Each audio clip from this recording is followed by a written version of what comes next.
Hello everyone, I just finished assembled the Tamiya dancing rider. It is based on T3-01 chassis platform.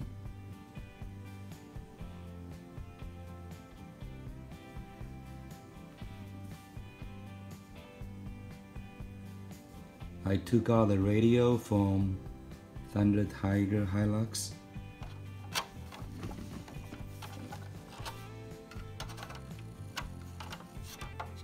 The reason is that the original Hilux battery from the 1/14 scale Tiger truck fits perfectly on the dancing rider.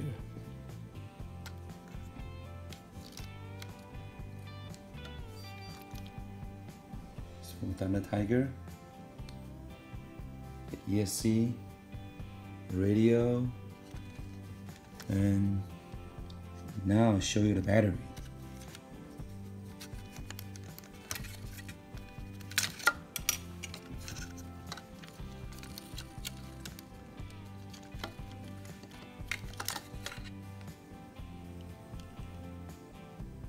The Tiger 7.4 volt Li-ion battery performs really well and is a cheaper alternative to the Tamiya Life battery.